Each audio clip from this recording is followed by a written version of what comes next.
16 जुलाई 2025 की शाम 5:40 पर सूर्यदेव कर्क राशि में प्रवेश करने वाले हैं। और सूर्य का ये कर्क राशि में राशि परिवर्तन कुंभ राशि के लोगों के जीवन पर किस तरह के प्रभाव देगा, चलिए विस्तार से जानते हैं। जय माता दी दोस्तों, आप सभी का स्वागत है हमारे YouTube चैनल अमृता एस्ट्रो में। और आज की इस वीडियो में मैं बात कर रही हूँ 16 जुलाई से आने वाले अगले एक माह तक सूर्य का क्या प्रभाव आपके जीवन पर होगा, इसके बारे में। देखिए, सूर्य की हमेशा जब हम बात करते हैं तो सूर्यदेव क्या है? सूर्यदेव ग्रहों के राजा हैं। सूर्यदेव को समाज में प्रतिष्ठा का, पिता का, सफलता का, नेतृत्व क्षमता का, सरकारी क्षेत्रों का, अधिकारियों का कारक माना गया है।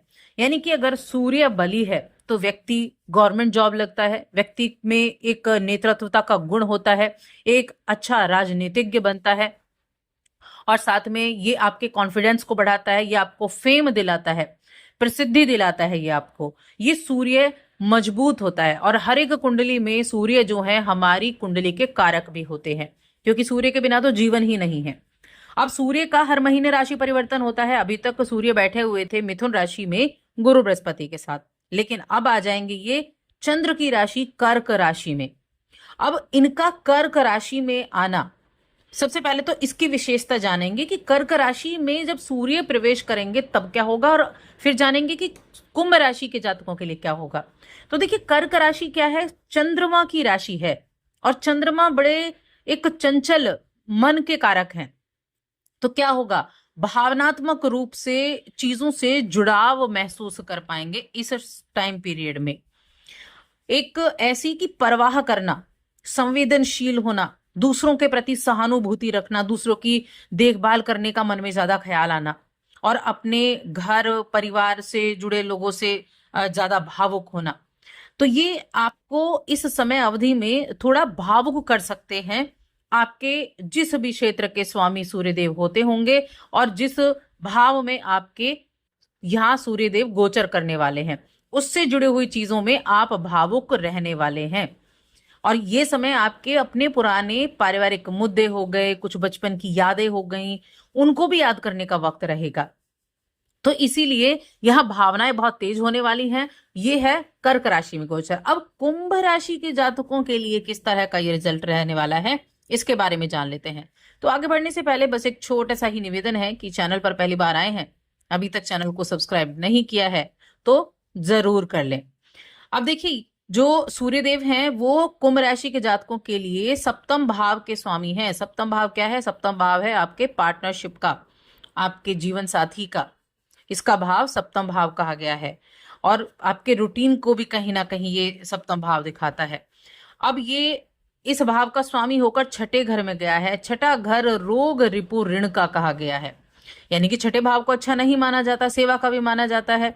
अब क्योंकि सप्तम का छठे में गया है, तो सबसे पहली चीज तो यहाँ बनती है कि जीवन साथी की हेल्थ थोड़ी सी प्रॉब्लम आपको इस समय अवधि में दे सकती है। कुछ मामलों में ये आपको अच्छे परिणाम भी देगा, क्योंकि जब कोई मैलेफिक प्लैनेट, पापी ग्रह छठे घर में जाता है तो अच्छे रिजल्ट भी देता है। लेकिन छठा घर अच्छा भी नहीं है और सप्तम का स्वामी गया है, तो भी सावधानी रखनी है। तो आगे आने वाले 30 दिन आपको क्या करने वाले हैं? सबसे पहली चीज हम यहाँ अच्छी चीजों के बारे में जानेंगे कि इस समय अवधि में अगर आप जॉब करते हैं, छठा भाव नौकरी का, सेवा का भाव है, और यहाँ सूर्य हो, शनि हो, मंगल हो, अच्छे रिजल्ट देते हैं। तो अगर आप नौकरी करते हैं तो आपको नौकरी में अनुकूलता देखने को मिलने वाली है।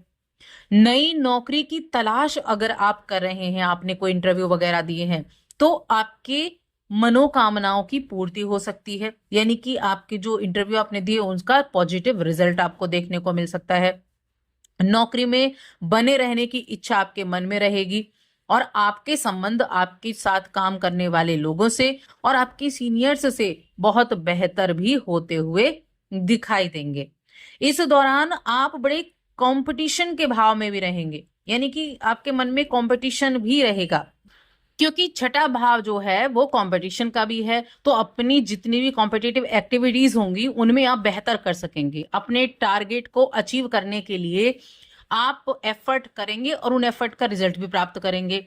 आप अपने जो वरिष्ठ लोग हैं ना, उनकी नजरों में आप फेम पा सकते हैं, प्रशंसा पा सकते हैं, तारीफ आपकी हो सकती है। तो आपकी जो जॉब है, आपके जो काम है, उन कामों में सफलता दिलाने में ये गोचर बहुत अच्छी मदद करने वाला है, अच्छे रिजल्ट देने वाला है। बिजनेस के लिए अगर देखा जाए तो देखिए, बिजनेस व्यापार की तुलना में नौकरी पेशा लोगों के लिए ज्यादा अच्छा है, क्योंकि बिजनेस भाव के तो ये स्वामी हैं। बिजनेस भाव के यानी कि सप्तम के स्वामी है, छठे में आए हैं। तो मैं कहूंगी व्यापार के और नौकरी में से नौकरी करने वाले लोगों के लिए सूर्य ज्यादा कंफर्टेबल रिजल्ट देने वाले हैं। व्यवसाय में अनुकूल परिणाम मिलते रहेंगे, ऐसा नहीं कि उसमें आपको कुछ बहुत ज्यादा निगेटिव परिणाम देखने को मिलेंगे, लेकिन यहाँ थोड़ी बहुत दिक्कतें आपको जरूर देखने को मिल सकती हैं, भाग दौड़ ज्यादा रह सकती है। शासन प्रशासन से जुड़े मामलों में अच्छी अनुकूलता देखने को मिलेगी, क्योंकि छठा भाव आपके लिए जो एक सूर्य का गोचर है, ये अच्छे रिजल्ट देगा। अब किन चीजों में सावधानी रखनी है 30 दिन तक? तो ये जो सप्तम भाव है, ये क्या करेगा, थोड़ा सा आपके पारिवारिक जीवन में उलझने दे सकता है, थोड़ा मेंटल टेंशन दे सकता है फैमिली जीवन में। और फैमिली में भी कहाँ, व्यक्तिगत जीवन, जीवन साथी या उनके परिवार के साथ थोड़ी तनावपूर्ण स्थितियां हो सकती हैं, क्योंकि सातवें का स्वामी छठे में आया है। छोटी छोटी बातों को लेकर मतभेद हो जाना, रिश्तों में खटास आ जाना, इस तरह की चीजें रहेंगी। और आपका जो कार्यस्थल रहेगा, देखिए मैंने कहा नौकरी के लिए अच्छा है, लेकिन वहां प्रेशर भी रहेगा, ऐसा नहीं है। नौकरी पर आपको प्रेशर भी रहेगा, जिसमें आपको लोगों का थोड़ा बहुत क्या एक कहीं ना कहीं लोगों का बातें भी सुननी पड़ सकती हैं, लेकिन हाँ रिजल्ट अच्छे मिलेंगे, क्योंकि आप हर एक चीज को सहने के लिए बिल्कुल बने हुए हैं। और यहाँ साझेदारी में अगर आप बिजनेस कर रहे हैं, तो साझेदारी में अपने तालमेल को बहुत अच्छे से बनाकर चलें। पार्टनरशिप में बिजनेस करने वाले लोगों के लिए यह तालमेल बिगड़ सकता है, तो इसीलिए थोड़ा ध्यान रखें। कोई भी नया निवेश, कोई भी नई साझेदारी, उसको करने से आपको बचना होगा, इसका भी ध्यान रखना है। फाइनेंशियल तौर पर अगर हम देखें तो देखिए, खर्चों में वृद्धि होती हुई दिखाई दे रही है। सप्तम का स्वामी छठे में गया है और 12वें घर पर दृष्टि डाल रहा है, तो खर्चे भी रहेंगे फाइनेंशियल तौर पर। और कुछ बिजनेस के मामले में खर्चे होंगे, तो थोड़ा सा कंट्रोल कर कर चलें, क्योंकि बजट बिगड़ सकता है खर्चों की वजह से। तो क्या करना है, थोड़ा कंट्रोल यहाँ आपको जरूर करना होगा।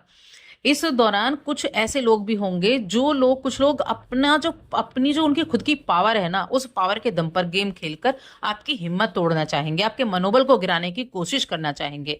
तब आपको क्या करना है, मजबूती से बस डटे रहना है। आपके अंदर कॉन्फिडेंस है, अपने आत्मबल और साहस को साबित करने का मौका भी ये कह सकते हो आप। खुद के लिए आपको खड़े रहना जरूरी है, हालात चाहे कैसे भी हों। तो यहाँ थोड़ी सी दिक्कतें आएंगी, लेकिन साथ में रिजल्ट भी मिलेंगे। अब देखिए, दिक्कतें हमेशा आती हैं, ऐसा नहीं कि आज ही आएंगी या ऐसा कुछ होगा। तो ये क्या करेंगे, आपकी जॉब में, आपके कार्य क्षेत्र में ज्यादा चीजें यहाँ दिखाई देंगी। तो थोड़ी सावधानी, थोड़े से एफर्ट के साथ, और थोड़ा कॉन्फिडेंस लेवल आपका अच्छा, थोड़ा पेशेंस रखेंगे तो अच्छे रहने वाले हैं। बस अपने काम से काम रखना है, खुद के लिए खड़े रहना ये ज्यादा जरूरी होगा। अब उपाय बहुत इंपॉर्टेंट हो जाते हैं आपके लिए, कि उपाय आपके लिए क्या अच्छे हैं, क्या उपाय आप कर सकते हैं जिससे आपको अच्छे रिजल्ट देखने को मिले। तो देखिए, सबसे जो अच्छा उपाय है ना, वो मैं आपको कहूंगी कि एक तो जो एक उपाय है कि बंदरों को गुड़ खिलाना, बंदरों को गेहूं और गुड़ देना। गेहूं नहीं है तो गुड़ आप दे सकते हैं, ये बहुत ही शुभ उपाय होता है। और सूर्यदेव को जल अर्पित कर सकते हैं, जिससे आपके कॉन्फिडेंस बढ़ेगा। और उसमें थोड़ा सा आप गुड़ डाल लेंगे, थोड़ा चावल डाल लेंगे, थोड़े से फूल डाल लेंगे, यानी कि मीठा और चावल ये आप जरूर डाल लें। इससे नकारात्मकता दूर होगी, कॉन्फिडेंस आपका बढ़ेगा, हर चीज को अच्छे से फेस कर पाएंगे। तो बस आज की इस वीडियो में इतना ही। वीडियो कैसी लगी कमेंट करके जरूर बताएं।